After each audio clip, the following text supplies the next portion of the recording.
office. Behind the post office. Like if somebody wanted to come in and just sit down and talk, maybe they're going through a hardship, maybe they just lost their job and they're worried about some of their bills or something like that. Are they certain resources for them until they can get back on their feet? We certainly recommend a lot of people toward unemployment and things Right. like that, toward state services.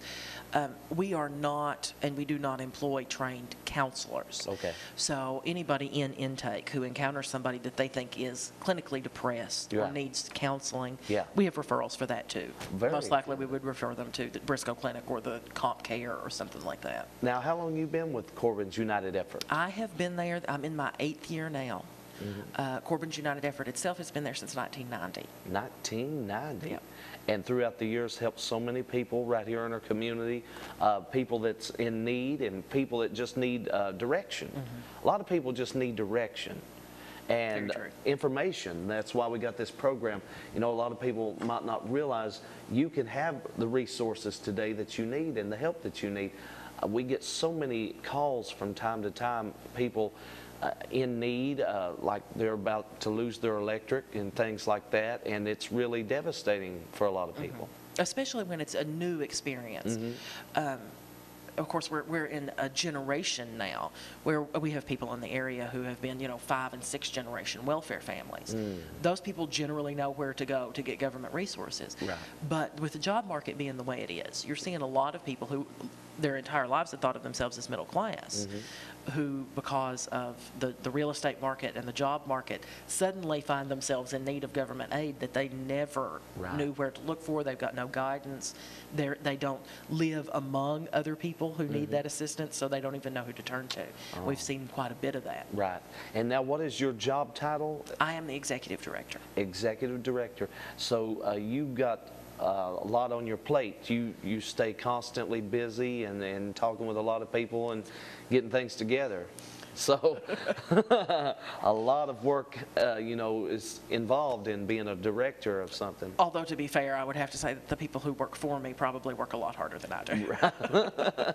Now, you have a full staff of employees? And We have 2 full-time employees, myself, and then we have an office manager. Okay. And then we have 2 part-time employees. We have an intake manager and our Tri-Can manager who does the cards for the food pantries. And then we have a whole staff of about a dozen volunteers Okay. who work for those people on the ground. Like if somebody's watching or listening right now and they'd like to get involved with Corbin United Effort, how can they volunteer? How can they be, get involved with this? Well, we have, aside from the financial donations and donations of objects, we have a program with Goodwill where, and this is a good time of year to mention this, we have a program with Goodwill where you can take any textile materials down there and say, I'd like to donate this to Corbin's United Effort. And we get the cash value of what you donated. So if we need to do vouchers for people who've had a fire or a flood or something like that, need furniture, need bedding, we can do that for free because you have sort of loaded up a credit for us. And Goodwill will give that credit back to us if we need to make a voucher donation to a client. It seems like so many people in this area do need services and they do need help.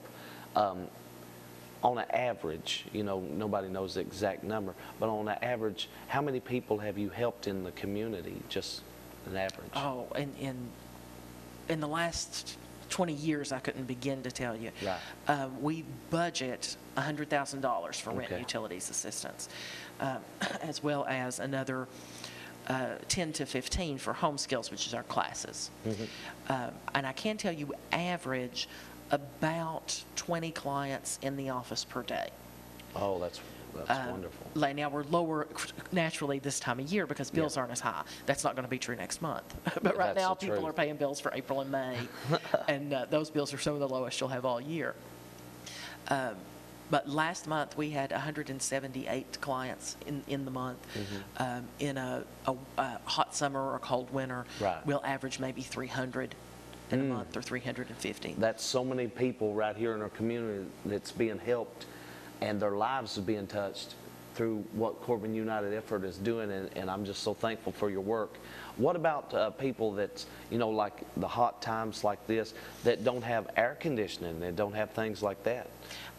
We don't provide the equipment. Right. But we can help with the utility itself. Okay. If you don't have air conditioning because your electric has been shut off. Yeah. That's a program that we have in place. Okay, and how about like if an elderly couple needs a wheelchair ramp to their house or something like that, can you refer them? We can. We have partner organizations who do that. Right. Who build ramps, who do other home improvement. What we refer to weatherization a lot, because nobody can afford to pay a $700 electric bill month after month after month. Exactly. Which can easily happen in a good-sized house that's poorly insulated. Yeah. And that happens quite a lot. A lot of people, when their electric is cut off because they can't pay the bill, there's your deposit fee. You have to pay so much to have it turned back on and, reconnect the service. And, that just baffles a lot of people. They're not able to do that. Well, and a lot of people, especially in this area, because we're a very stable area,